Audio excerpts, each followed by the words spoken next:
Entrez, mon cher Tom.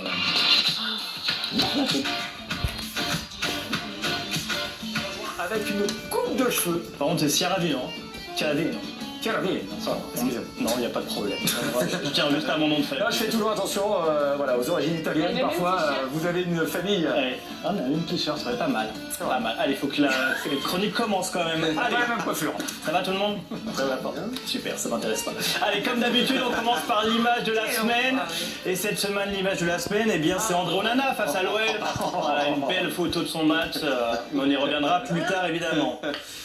Allez, commençons par la Ligue des Champions, puisque oui, cette semaine avait lieu la Ligue des Champions, je le rappelle, au cas où les joueurs d'Aston Villa n'avaient pas été mis au courant. On a joué mercredi, ça expliquerait leur match un peu, hein. Ils sont arrivés avec l'ambition d'un mec qui espère passer manager chez McDo, donc j'ai rien contre eux évidemment, mais en plus, avant le match, je me suis dit... Ça va être compliqué. Il y a un mec en plus qui m'a fait chier avec Unai Emery. Il m'a dit c'est un super coach. J'ai dit si Unai Emery était un grand coach, qu'est-ce qu'il faut à Aston Villa? Hop, abaisser le mec. J'ai essayé de le reboot comme un robot ou Stephen Hawking, mais ça n'a pas marché. Mais en plus, le pire, c'est quand bon mec qui vit par procuration que je suis, j'étais derrière Aston Villa. J'étais tellement pour eux que je me suis forcé à connaître leur effectif. Et à ce niveau-là, c'est comme apprendre une nouvelle langue, les amis. Oh non. Ah, si.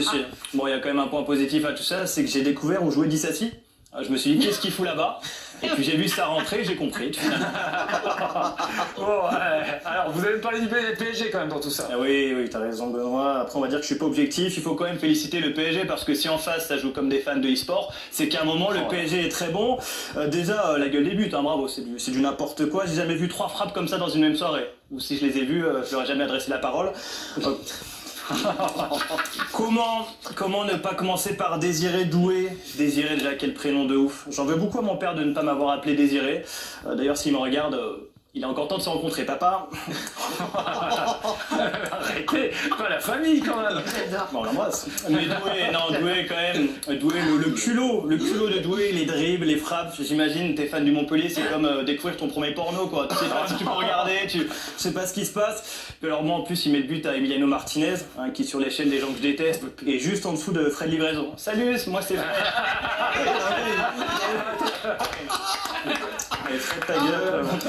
Et puis après, Kvaratskhelia, que dire? Qu'est-ce que je te dise? Bravo et bon courage aux floqueurs qui vont devoir répondre à la hype. Oui. 3-1, le PSG à 9 orteils en demi-finale et le 10e dans l'œil de Martinez. Bon, on passe au reste de l'actualité. Le Real Madrid en a mangé 3 face à Arsenal avec 2 coups francs de Declan Rice. Selon un communiqué du Real Madrid, les coups francs auraient dû être retirés puisqu'ils ont touché le filet. Et ça, ce n'est pas possible. Bon, ce qui est bien avec le Real, c'est qu'à l'image d'un ex-relou, il peut toujours revenir, même avec un bracelet électronique ou 3 buts de retard, c'est un peu relou. Kylian Mbappé, lui, a fait saisir 55 millions d'euros sur les comptes du PSG pour l'histoire du litige financier, vous avez dû le suivre. Il a aussi demandé, toujours dans cette affaire de litige, de retirer un but d'Arsenal pour le match retour. Ça n'a pas été validé, évidemment.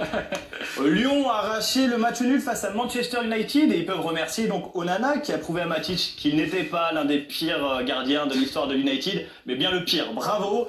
À côté, Jérôme Alonso, c'est bouffonne, donc c'est bien. Arrêtez, non, t'as pas faire Jérôme. Pas la famille. On embrasse Jérôme, il a dit qu'il m'aimait beaucoup. Et puis, jusqu'à maintenant. Et puis Chelsea a gagné 3-0 son match en Conference League qui jouait, je le rappelle, au gymnase d'Épinal. Je le dis très sérieusement, mais il faut arrêter de manquer de respect à la Conference League, puisque je le rappelle quand même, le gagnant repart avec 15 places pour le parc Walibi, le parc préféré de Benoît Cosset. Qui n'existe même plus, je crois.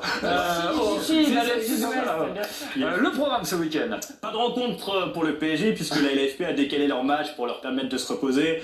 Je vous vois déjà commencer à dire que la Ligue est soumise au PSG, je vous vois, et je suis d'accord. L'affiche du dimanche soir, c'est au Serre Lyon. Djibril, tu vas au stade? Oui. Dommage pour toi. J'ai vu que tu avais sorti un nouveau son. J'ai vu que tu avais sorti un nouveau son. Oui. Glitter Ball. Très lourd. Pas sûr que ça plaise aux Auxerrois, par contre, ils avaient déjà du mal avec Garde la Ball, mais pourquoi pas. C'est de l'anglais, pas sûr qu'ils comprennent. Au tennis, il y aura la finale de Monte Carlo. Je devais y aller, mais hasard du calendrier, et je n'ai pas l'argent pour. Et puis le Grand Prix de Bahreïn en Formule 1, Max Verstappen va essayer de faire le back-to-back, mais Lando Norris et McLaren vont l'en empêcher. Pierre Gasly lui va essayer de démarrer sa voiture sans caler. Ça va être un suspense insoutenable. Allez, bon week-end. Bravo, merci. Tous les vendredis, c'est dans